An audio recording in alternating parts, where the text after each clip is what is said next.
Salutations, everyone. This is Razy here, giving you guys another movie review. Where today I'm going to be going over the movie Turbo, the latest animated comedy out of the DreamWorks animation facility, distributed by 20th Century Fox, starring Ryan Reynolds as Turbo, Paul Giamatti as his brother, Michael Pena as the human, Snoop Dogg, Maya Rudolph, Michelle Rodriguez, and Samuel L. Jackson because he does not have enough money apparently as the other snails, as well as my homeboy Ben Schwartz as Skidmark. So yeah, I wasn't expecting much going into this film. I know maybe some of you thinking, why would you watch a movie like this? But I like movies, so I go and watch movies.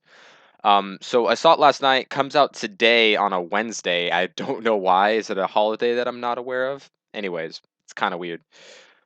DreamWorks has had their hits and misses. They've had their Shreks and their How to Train Your Dragons, and they've had, you know, their Shark Tales and their Shark Tales. They have had a lot of stinkers, as well as a few good ones. Madagascar is okay-ish. Kung Fu Panda, whatever. But they've had some pretty crappy ones too, like Shrek the Third, Monsters vs. Aliens, Shrek Ever After, Puss in Boots, one very good. But they've had some, decent ones in the last couple of years, like How to Train Your Dragon and Megamind. I didn't see The Croods or Rise of the Guardians, but Turbo isn't really going to, you know, break anyone's mind away from what they would expect from a kids movie, because at its core it is just a kids movie. It's basically Talladega Nights meets the little engine that could who gets superpowers. That's basically what the film is.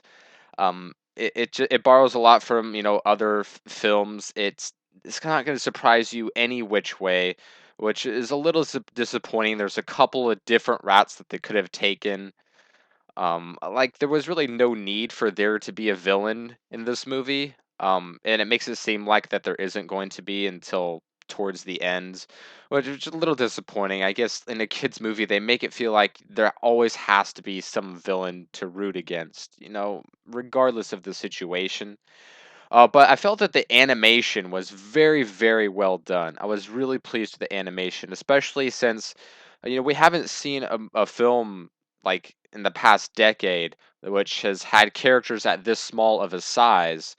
You go back to like, Ants or, A Bug's Life and Turbo, when you get to like the grassy areas in the garden that they work at, you can see that it's very well done, very, very well detailed.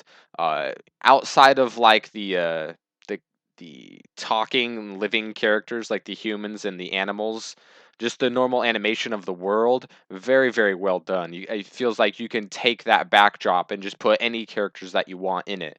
That was well done. Voice acting was pretty run of the mill, just as pretty much all of the movie is. Ryan Reynolds is the voice of Turbo, so if you that's all you need to know, then there you go. Samuel L. Jackson just tacking on to his Guinness Book of World Records for all the movies his movies have made. And one of the main reasons I came to see this film was because Ben Schwartz is in it. One of my favorite actors out there. I've seen pretty much everything that he's been in online and on the big screen. And he's the voice of Skidmark, which is one of the snails in the little snail crew that Samuel L. Jackson's snail is pretty much the leader of. And it's a small bit role, but I gotta support my boy. Plus, he also has number 13 on his shell, and as you guys know, 13 is a pretty cool number. And as far as the story goes, basically everything about this film is typical run of the mill kids movie. Nothing terrible about it, but nothing very particularly good about it either. The story is very cliche and formulaic. Like I said, it's basically the little engine that could get superpowers, and then he enters the Talladega Nights realm, and all that stuff ensues. Um, I mean, the humans seem. I'm sorry if this is a spoiler for a kids movie, but the humans seem too accepting of the fact that this snail has superpowers and can go so fast, and how easily he gets into the Indianapolis 500. They kind of go about it in a somewhat realistic way, and that it's sort of like a publicity thing.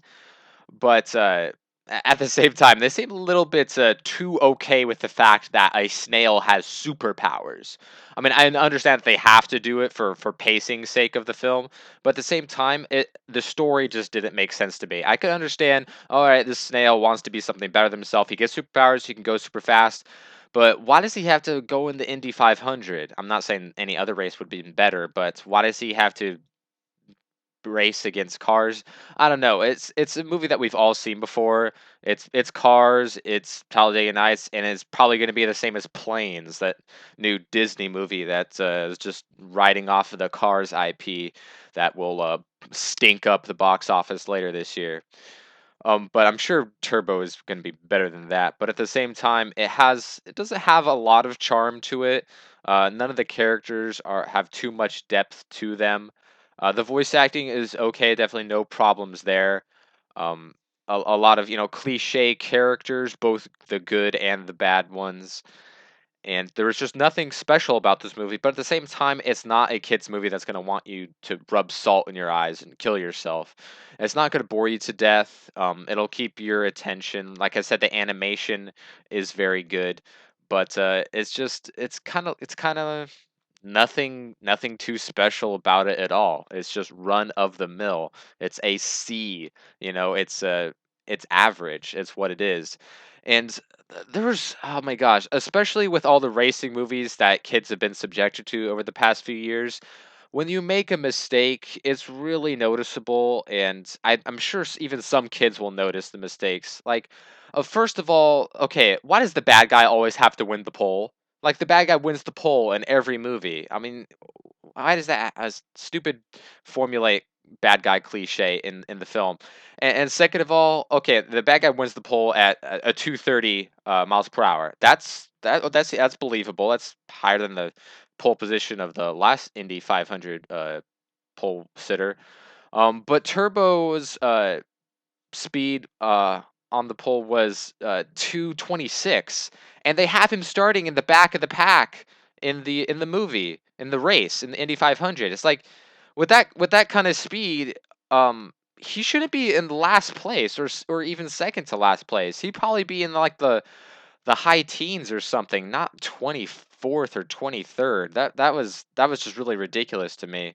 I don't know. That's not something I'm sure a lot of people will have problems with, but why does he have to be in the back? No, no, it doesn't make sense when you compare it with actual IndyCar speeds, but it's whatever. Also, why does all these movies have to end with a crash at the end? Why does there always have to be the super anticlimactic crash? And then, of course, just like, you know, I mean, they expect kids to buy into everything, and when the crash happens, there's no white flag. The checkered flag is still out, which makes no sense. The racers are still racing after this giant crash that, of course, affects every single car and snail on the racetrack, which is ridiculous. You should fucking throw the white flag. The race should no longer be going on. Clear the debris and then finish the race. That's how this shit works. But no, the checkered flag is still out, so the snail is trying to crawl his way to the finish line, and then the bad guy who apparently has superpowers just like Turbo and can lift his Indy car and drag it, to a certain extent at the finish to the finish line for a few dozen yards. Makes no sense. Why does this Canadian have superpowers and can pull his Indy car? And why are they being allowed to do this? This is not how races are won, as shown a lot in the end of Talladega Nights. When the racers get out of their cars, they're disqualified, and Cal Naughton Jr. wins. But I don't know, just stupid cliche kids movie stuff. Not gonna surprise you any which way. The animation looks good, voice acting just fine, and it's not very very boring. So like I said, it's average run of the mill kids movie. Hope you guys enjoyed the review. Let me know what you would like to see me review in the future, and I will see you guys next time.